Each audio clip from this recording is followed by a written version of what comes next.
좌우 옆에 바라보시면서 인사합시다. 사랑합니다. 축복합니다.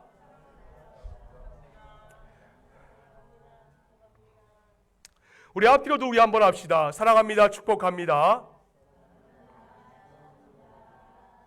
네, 손 한번 잡아주시고요. 손 한번 잡아주시고 사랑합니다. 축복합니다. 여러분, 저도 참 여러분들 사랑하고 축복합니다.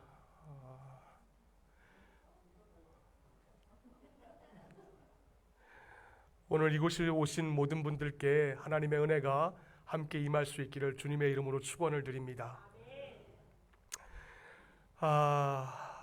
여러분 행복하십니까? 그 워런 워스비의 그 시편 산책이라는 조그만 책자가 제 방에 있어요. 이번 주 제가 그 책을 구매를 하여서 이렇게 보고 있습니다. 그런데 그 시편 산책이라는 그 책에 보시면 양의 우리에 대하여서, 양들의 우리에 대하여서 이렇게 설명을 하고 있어요. 양의 우리는 비천하고 낮은 곳을 의미한다.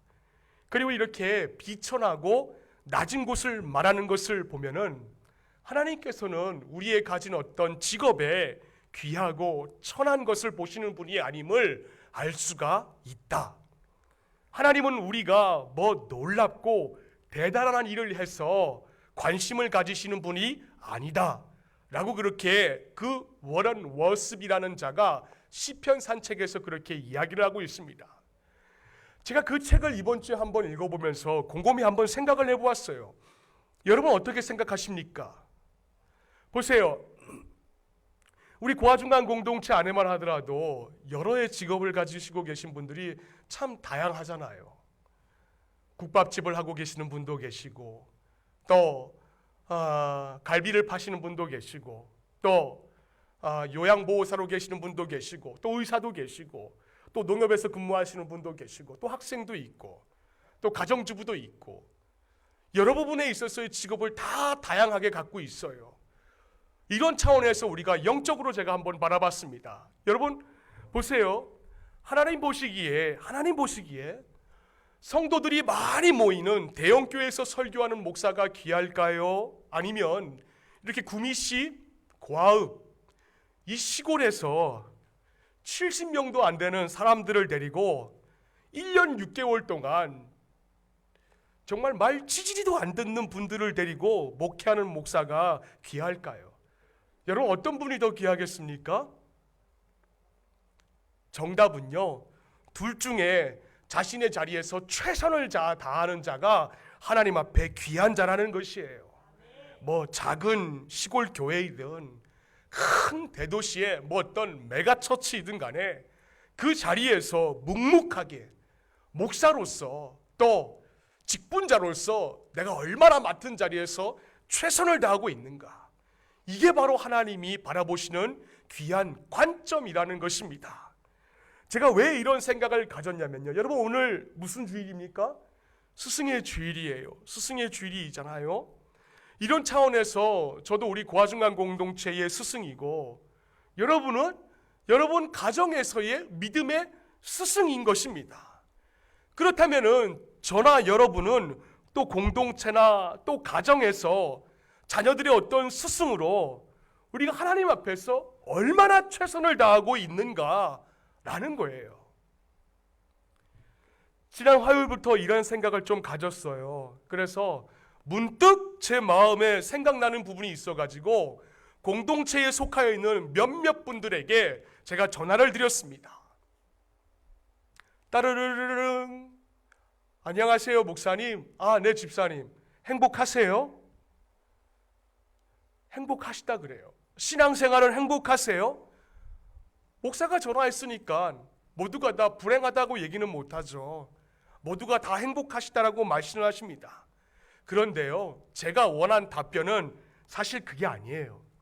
제가 원한 답변은 개인의 행복이 아니라 여러분들이 자녀를 두고 있는 믿음의 스승의 입장으로서 행복하시느냐라는 그런 의도에서 제가 전화를 드린 것입니다. 여러분 지난주 오전 설교의 이슈가 무엇인 줄 아시지요? 우리가 믿음의 스승으로서 믿음의 향기를 자녀들에게 흘려보내라. 그게 바로 지난주 적용이었습니다. 그 말씀을 이번 한 주간 동안, 지난주 한 주간 동안 여러분의 삶에 적용을 했다면은 여러분의 가정은 충분히 믿음의 향기로 행복해졌을 거라고 생각을 가져요. 때문에 그게 만약에 답이 된다면은 우리에게 있어서 제가 물을 때에 그분은 저에게 이렇게 답변을 하셨어야 돼요. 목사님, 행복합니다. 왜냐하면 우리 가정의 주인은 하나님이시기 때문에 행복합니다. 그런 답변이 나와야 했다라는 것이에요. 그런데 모두가 다 그런 답변을 하지 못했습니다. 이런 질문과 답변을 듣고 제가 차를 타고 교회에 오다가 문득 생각나는 구절이 있어가지고 얼른 찾아봤어요. 어디냐면은 마태복음 25장 21절 말씀입니다. 우리 함께 읽어볼까요? 시작. 그 주인이 이르되 잘하였도다 착하고 충성된 종아, 내가 적은 일에 충성하였음에 내가 많은 것을 너에게 맡기리니 내 주인의 즐거움에 참여할지어다 하고 라고 했습니다. 잠깐 보여주세요. 그러니까 주님은 저 말씀하는데 누구에게 몇 달란트를 맡겼습니까? 5달란트 맡긴 종이 있었고 2달란트 맡긴 종이 있었고 마지막으로 1달란트 맡긴 종이 있었어요. 그런데 5달란트와 2달란트 맡긴 종에게는 저 말씀 그대로 칭찬하셨는데 여러분 1달란트 맡긴 사람은 어땠습니까? 칭찬 안 했어요. 오히려 뭐라고 그러셨는가? 책망을 하셨습니다. 아니 제가 저 말씀 보고 왜 그러셨을까? 주님이 무슨 성격 파탄자도 아니고 도대체 왜 그랬을까? 그게 궁금했습니다. 처음에 5달란트를 맡겼는데 5달란트를 더 많이 벌어서 주님이 칭찬을 하신 건가? 그럼 주님이 장사꾼인가? 그게 아니라는 거예요. 저 말씀에 보니까는 5달란트를 받았던 자와 2달란트 받았던 자에게 공통적으로 말씀하시는 부분이 있습니다. 그게 뭐냐면은 소출을 많이 남겼기 때문이 아니라 맡겨진 일에 뭘 했습니까? 충성했다라는 거예요. 맡겨진 일에 최선을 다했다라는 것입니다. 1달란트 받았던 사람은 최선을 다 안 했어요. 그래서 주님이 책망을 하신 것입니다. 그에게 소출이 없어서 하나님께서, 예수님께서 책망한 것이 아니에요. 그래서 마태복음 25장 26절 말씀에 보시면 이렇게 나와 있습니다. 우리 한번 읽어봅시다. 시작. 그 주인이 대답하여 이르되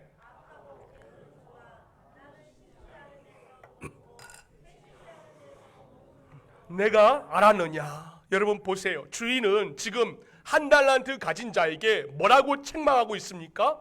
악하고 게으른 종아. 악하고 게으른 종아. 여러분 주님이 바라보시는 게 이게 지금 굉장히 큰 부분입니다. 악하다라는 것이 게으른 것과 동격으로 바라보고 있다라는 것이에요. 주님이 책망하는 거는 네가 지금 무슨 소출을 많이 남기고 네가 무슨 더 많이 벌었다? 그거 가지고 주님이 책망하는 것이 아니라 네가 게으르기 때문에 네가 최선을 다하지 않았기 때문에 너는 악한 종이다. 그걸 주님이 지금 말씀하시고 계시는 거예요. 자, 이런 차원에서 저도 마찬가지고 여러분을 한번 돌아보자고요. 우리 모두가 다 믿음의 스승의 입장이에요. 믿음의 스승의 입장인데 여러분 자녀들 앞에서 어떤 모습으로 서고 계십니까? 게을러서 주님이 바라보실 때 악한 것과 똑같은 모습을 취하고 있지는 않는가라는 거예요. 바라기는 오늘 이 말씀을 통하여서 여러분 경건의 모양만 갖춘 것이 아니라 경건의 능력까지 갖춘 믿음의 스승의 모습을 갖출 수 있기를 주님의 이름으로 축원을 드립니다. 그래서 우리 아이들에게, 우리 다음 세대 아이들에게 고린도전서 1장 11절의 말씀처럼 내가 그리스도를 본받는 자가 된 것 같이 너희는 나를 본받는 자가 되라. 이것을 담대히 선포할 수 있는 가장과 어머니들의 모습이 될 수 있기를 주님의 이름으로 축원을 드립니다. 자, 본문 봅시다. 본문 봅시다. 오늘 본문에서 하나님은 우리에게 믿음의 스승으로 너희들 이런 모습을 좀 가져라. 교회에서만 천사의 모습을 가진 것이 아니라 가정에서도 천사의 모습을 가지고 교회에서만 남을 가르치려고 하는 것이 아니라 가정에서도 믿음의 본을 보여라 라는 말씀을 하고 계세요. 오늘 성경 본문 3절 말씀에 보시면 그런 사실을 우리가 확인할 수가 있습니다. 우리 한번 읽어볼까요? 오늘 본문의 3절 말씀입니다. 시작. 히스기야가 그의 조상 다윗의 모든 행위와 같이 여호와께서 보시기에 정직하게 행하여. 여러분 저 말씀 보세요. 그의 조상 다윗의 모든 행위와 같이. 제가 저 말씀을 보면서 좀 이상하게 생각이 들었습니다. 뭐냐면은 아니 이거 히스기야 왕에 대한 이야기 아닌가? 라고 제가 퀘스천 마크를 붙였어요. 맞습니다. 그런데도 불구하고 히스기야가 다윗의 모든 행위와 같이, 그러니까 다윗이 히스기야에게 저만큼 영향력을 행사해 준 위대한 믿음의 조상이라는 것입니다.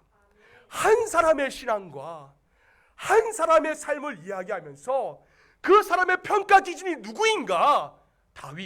다윗을 제시했다는 것입니다. 여러분의 자녀들은 어떻습니까?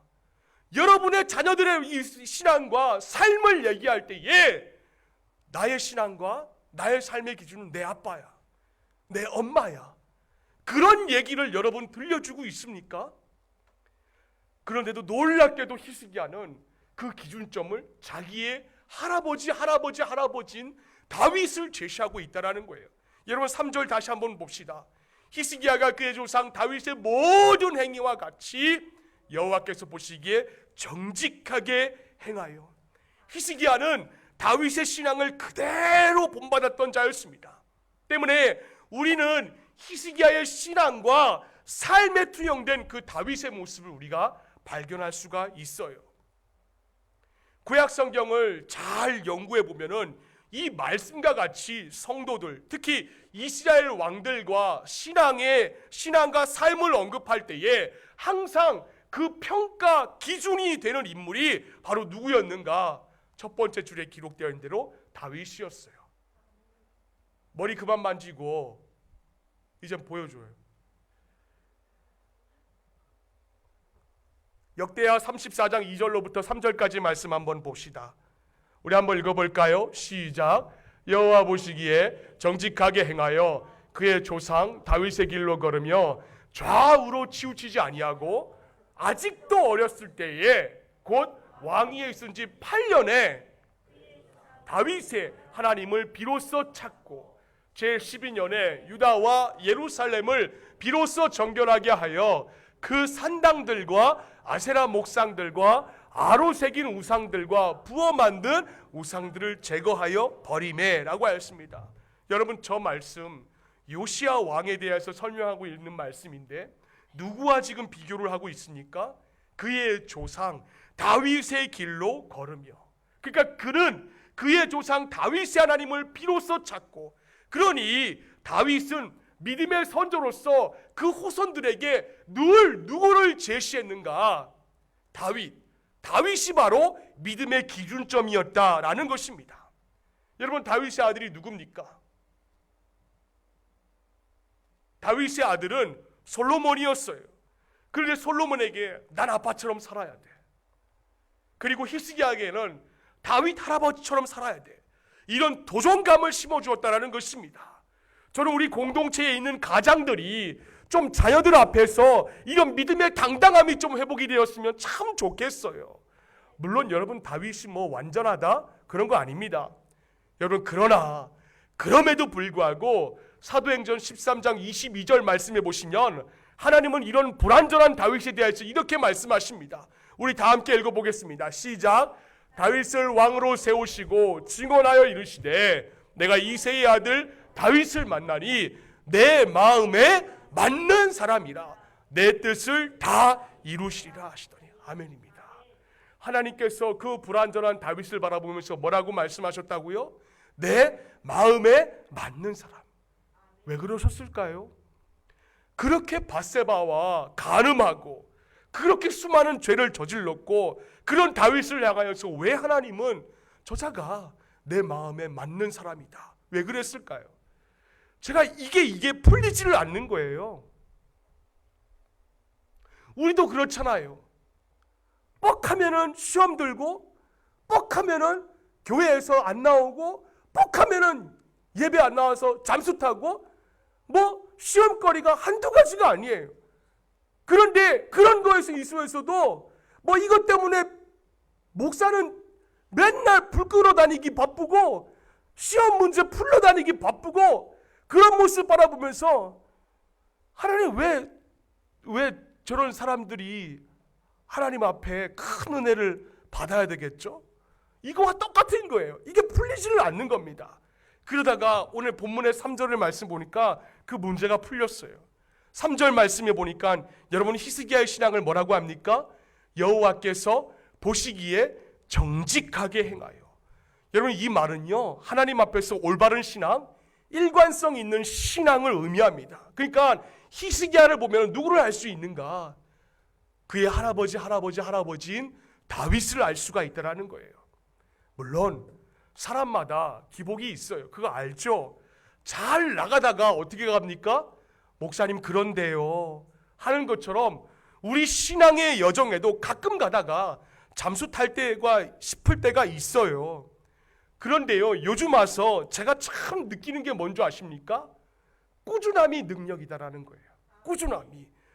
여러분 냄비처럼 우리 구미 지역의 경상도 지역 분들 정말 그래요.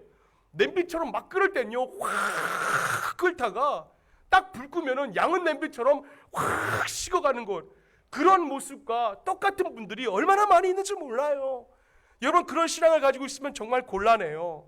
전 그래서 있잖아요 우리 공동체의 권사님들 참 존경합니다. 우리 권사님들 참 존경해요.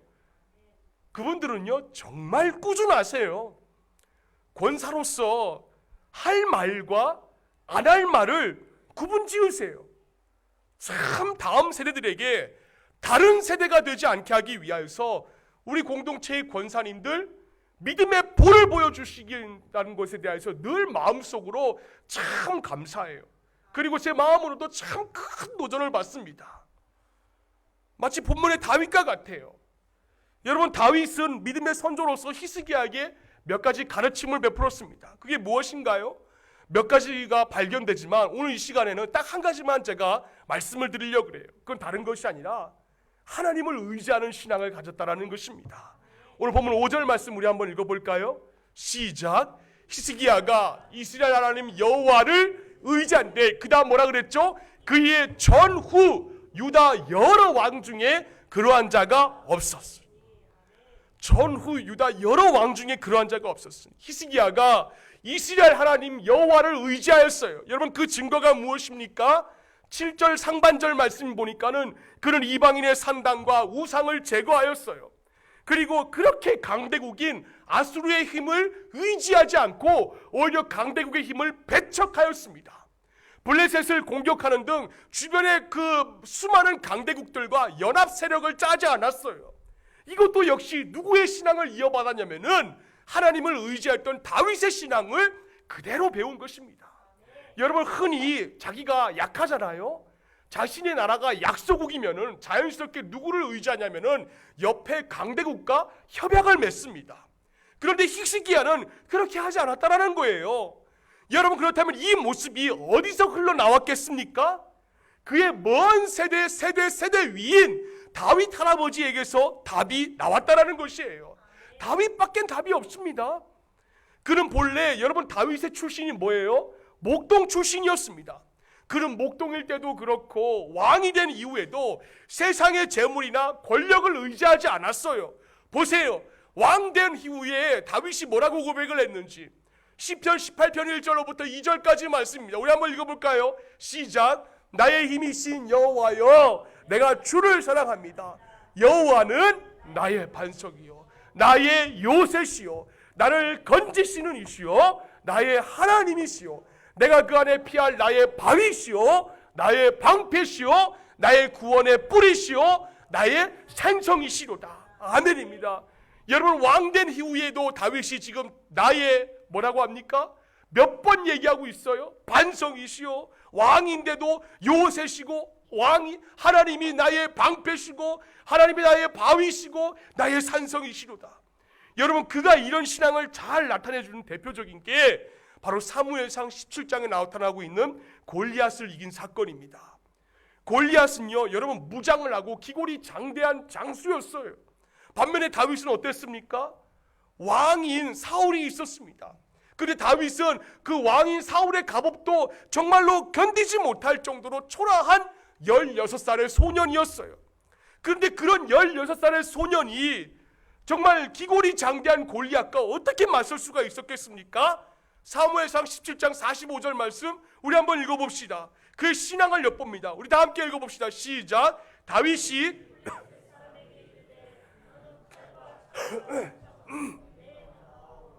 나는 만군의 여호와의 이름 곧 내가 모욕하는 이스라엘의 군대의 하나님의 이름으로 내게 나아가노라. 아멘입니다. 여러분, 그런데요, 제 마음에 정말 감동이 된 게 있는데 그게 뭔지 아십니까? 그거 무슨 골리앗을 제압하기 위한 다윗의 무기가 뭐였냐는 거예요. 창이었습니까? 아니에요.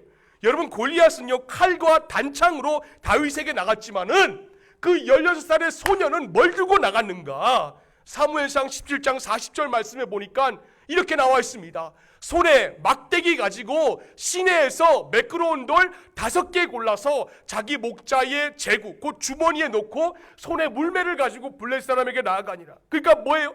막대기 하나 들고 시내가에 흐르고 있는 매끄러운 돌 5개, 그것만 가지고 나아갔다는 것이에요. 왜 이 무기를 채택했을까? 이게 무기입니까? 이거 무기 아니에요. 사실 그는 어릴 때에 그냥 양을 치는 데에 이 물맷돌, 시냇가에 흐르는 이 매끄러운 돌이 편하였습니다. 그러니 그걸 가지고 양떼들과 있을 때에 던지는 연습을 한 것이지 그걸 가지고 이 나라 구할 거야? 그렇게 다윗은요 물맷돌 던지는 연습을 한 게 아니라는 거예요. 그저 자기에게 맡겨진 그 양떼, 양 한 마리 한 마리 그거 보호하기 위하여서 갑자기 나타날 맹수들로부터 보호하기 위하여서 시냇가에 흐르는 그 조그만 물맷돌 가지고 던지기 연습한 것, 그게 답니다. 그런데요, 하나님이 평상시에 연습했던 그 물맷돌, 매끄러운 돌 아무것도 아닌 걸 가지고 골리앗을 향하여 던질 때에 하나님이 그 현장에 개입을 하셨다라는 거예요. 제가 이런 차원에서 생각을 해보니까는요, 구약 성경에 또 등장하는 한 인물이 생각이 나는 거예요. 누군지 아십니까? 삼손이에요. 여러분, 삼손이 어떤 자예요? 사사기 14장 3절 말씀 우리 한번 읽어봅시다. 다 함께 읽어볼까요? 시작. 그때에 블레셋 사람이 이스라엘을 다스린 까닭에 삼손이 틈을 타서 블레셋 사람을 치려 하였으나 알지 못하였더라. 아멘입니다. 여러분, 저 말씀에서 삼손이 틈을 타서라고 그랬어요. 이 부분에 대하여서 그 LA 동양 선교교회라고 강중빈 목사가 저술한 무대 위에 선 영웅들이라는 책에 이렇게 해석을 하고 있습니다. 그가 이렇게 해석을 해요. 여기서 중요한 것은 삼손이 틈을 타서라는 부분이다. 이 부분을 원문으로 보면은 그가 이 틈을 타서라고 해석을 해야 된다.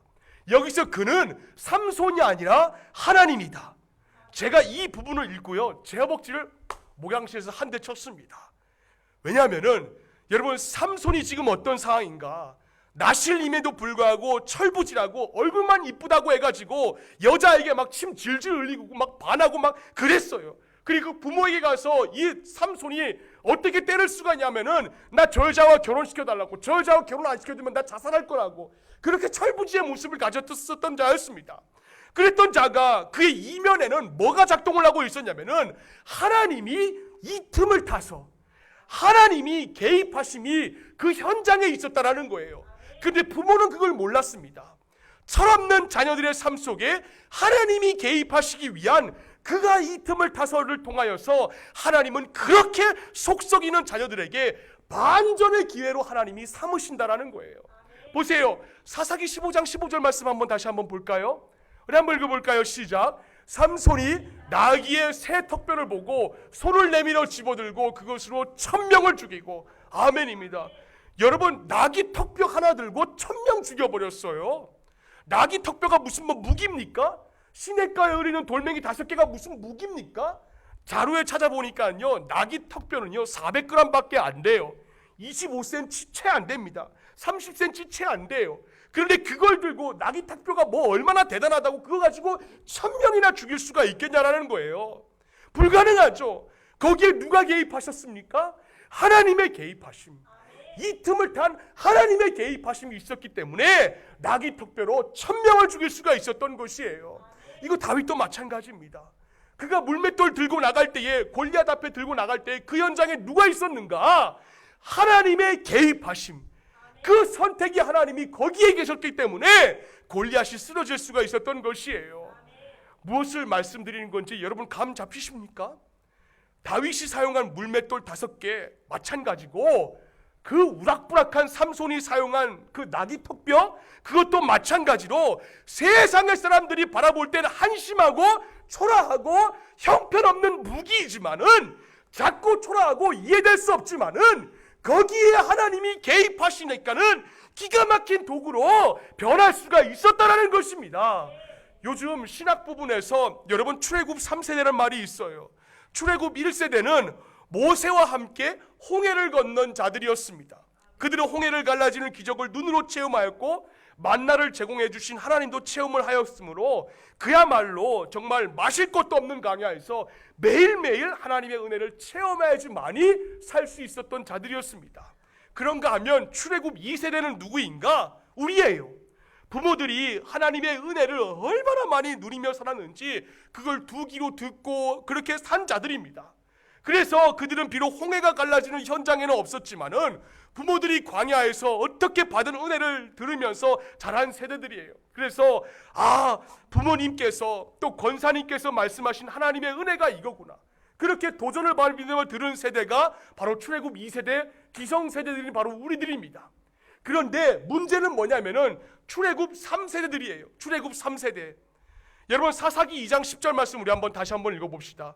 출애굽 3세대에 대해서 뭐라고 나와 있는가? 우리 한번 읽어볼까요? 시작.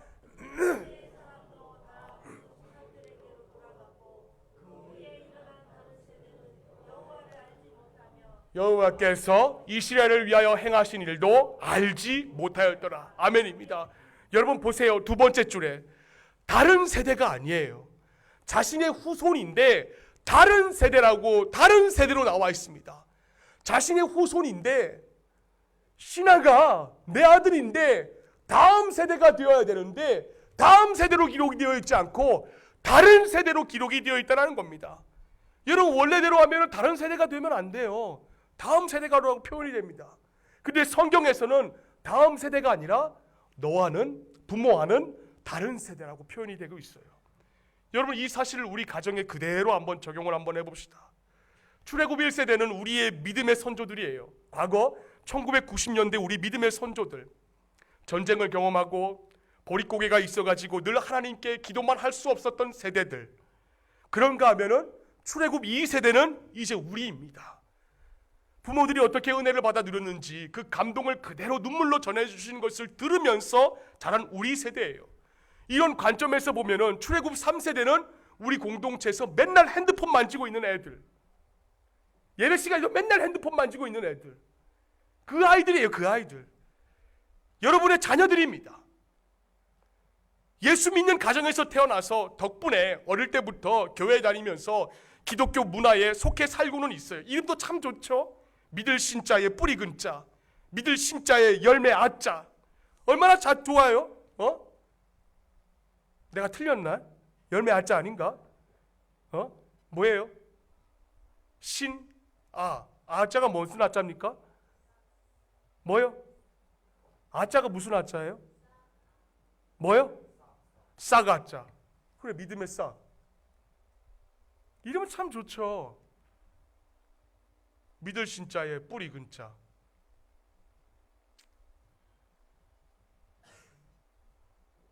믿음의 선조들처럼 영적으로 생생한 은혜를 경험하지 못해요. 저 아이들이.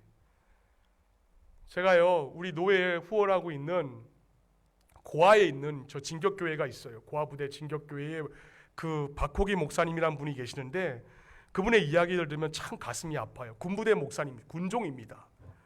20살, 23살 아이들이 이제 군대에 오잖아요. 그러면 그 아이들에게 상관의 말이 스며들지를 않는다라는 겁니다. 상관이에요. 군종이면은 그 병사들에게 군종으로서 교회에 와서 아버지가 장로이고 또 어머니가 권사이고 또 목사이니까는 교회에 와서 좀 찬양하라고 그렇게 부탁을 한다 그럽니다. 근데 애들이 뭐라는 줄 아세요? 계산을 한답니다. 계산을 해요. 내가 그 시간에 찬양을 하고 이 시간에 뭘 하면은 내가 얼마나 더 손해를 보는 이 계산을 한답니다. 또 그런가 하면은 교회에 와서 찬양대에 서라고 해도 애들이 안 한대요. 또 그런가 하면 주일학교 교사들은 이구동성으로 하는 이야기가 엿새 동안 현란한 세상에서 노출되다 보니까는 딱 1시간 주일 와서 예배 드리는 것 가지고 그거 가지고는 역부족이라는 거예요. 정말 그래도 다행인 것은 우리 주일학교 교사분들은 저에게 와서 단 한 번도 그런 말씀 하지 않으셔서 얼마나 다행인지 몰라요. 하지만 구미 노회 안에 계시는 젊은 목사님들께서 이구동성으로 하시는 이야기가 이제는 다음 세대가 다른 세대가 되지 않기 위해서는 교회 혼자의 힘으로는 부족하다라는 것입니다. 동영상 한번 틀어주세요.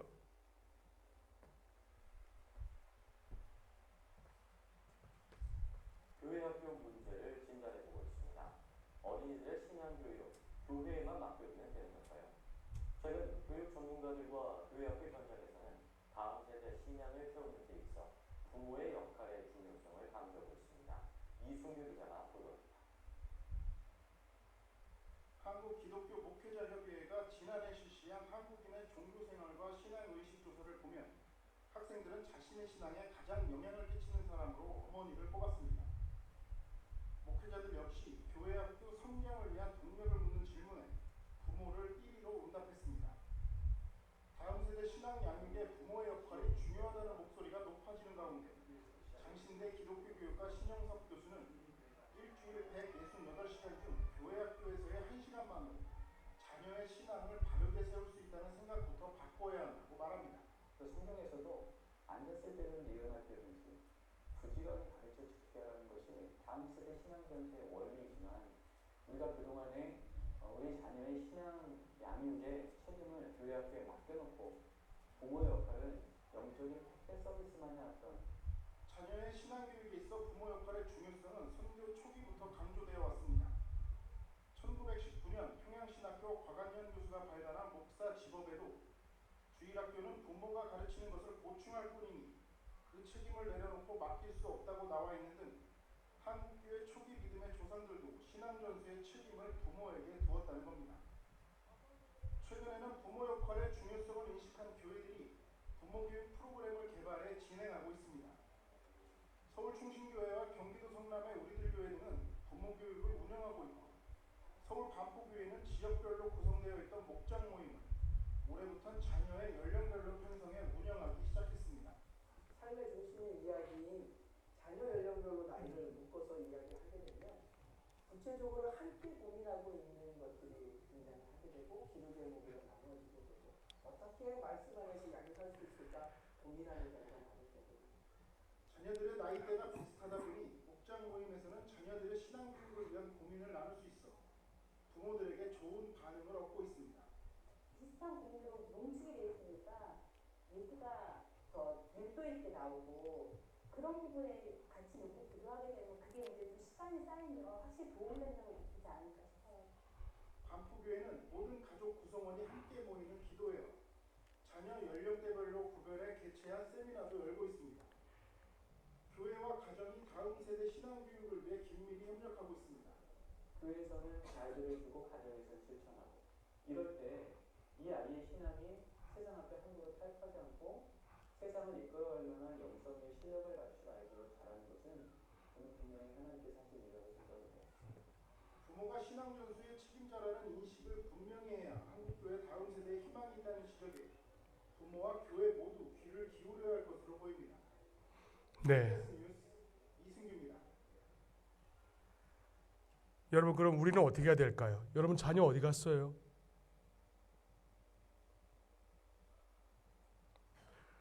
우리 어떻게 해야 될까요?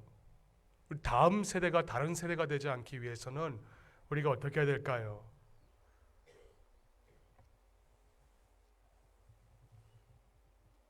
어떻게 하면 좋겠습니까?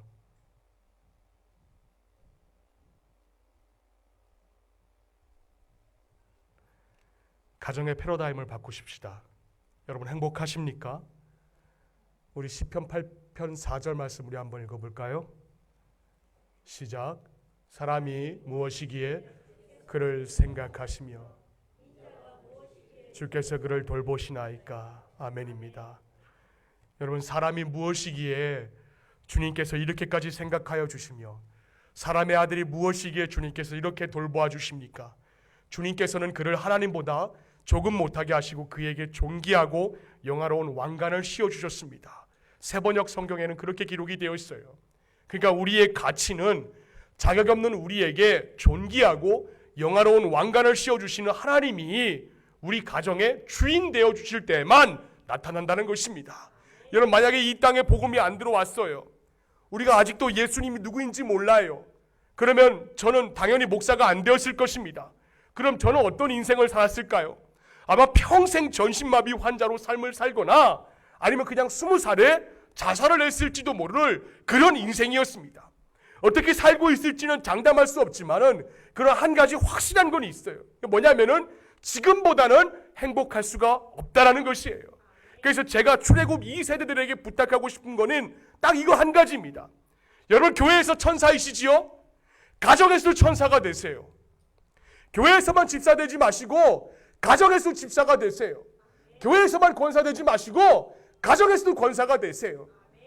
때로 청년들에게 제가 이렇게 얘기를 듣습니다. 목사님, 우리 엄마는요 교회에서는 천사인데요 집에 가면 악마예요. 그런 얘기 들을 필요 없어요. 여러분, 출애굽 2세대를 정말 행복할 수 있었다는 것은 묵묵히 자기의 자리에서 아무 말 하지 않고 자신의 길을 걸어갈 때만이 행복했다라는 것입니다. 신명기 33장 29절 말씀에 우리 한번 볼까요? 우리 한번 읽어보겠습니다. 시작. 이스라엘이여, 너는 행복한 사람이로다. 여호와의 구원을 너같이 얻은 백성이 누구냐? 그는 너를 돕는 방패시오 내 영광의 가니시로다. 내 대적이 내게 복종하리니 내가 그들의 높은 곳을 밟으리로다. 한마디로 표현하면 뭔지 아십니까? 하나님이 함께하니까 행복하다라는 것입니다. 우리가 주님으로 인하여서, 우리 출애굽 2세대들이 하나님으로 인하여서, 예수님으로 인하여서 행복이 샘솟을 때에 그 행복이 내 믿음의 자녀들에게 흘러 들어갈 수가 있다라는 것이에요. 그런 의미에서 우리 좌우 옆에 한번 바라봅시다. 행복하십니까? 우리 질문 한번 해보세요. 시작. 행복하십시다. 우리 한번 얘기합시다. 시작. 그래서 우리 자녀들이 정말 저 간절히 바라요. 정말로 원합니다. 우리 자녀들이 아버지 때문에, 우리 엄마 때문에 행복함을 함께 누릴 수 있는 가정이 되기를 주님의 이름으로 부탁을 드립니다. 그래서 목사로서 또 아빠와 엄마에게 부탁한 것이 바로 이거예요. 여러분, 묵묵히 주의 길을 걸어가세요. 내가 집안의 가장이고 또 교회의 권사이면, 집사이면 묵묵히 주의 길을 걸어가세요. 여러분, 맡으신 자리에서 최선을 감당하세요. 여러분, 찬양에도 이런 찬양이 있지 않습니까? 우리 다 함께 한번 찬양해 봅시다.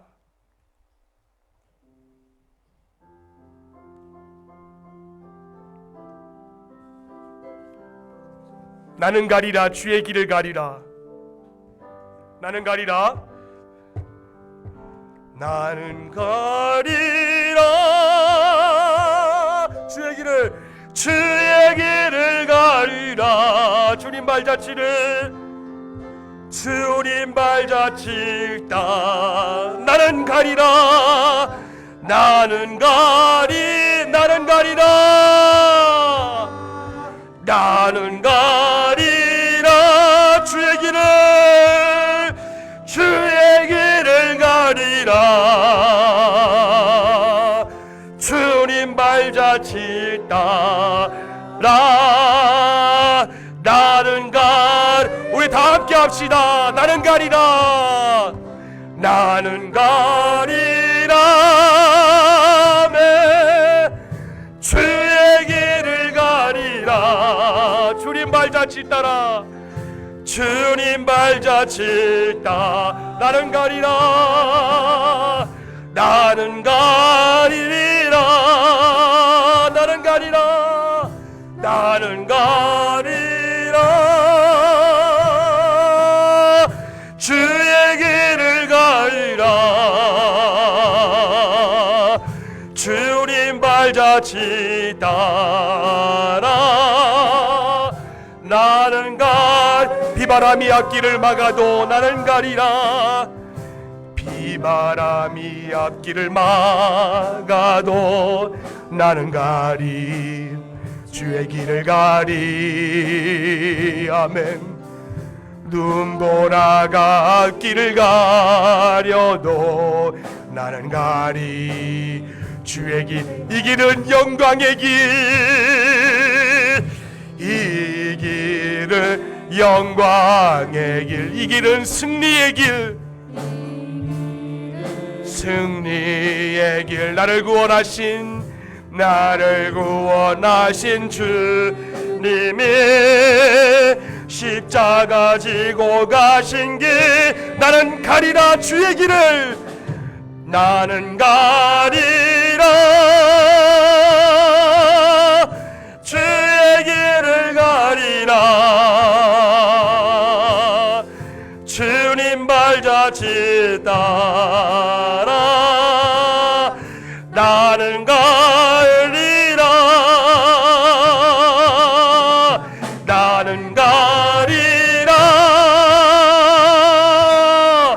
주의 길을 가리라. 주님 발자취 따라 나는 가리라.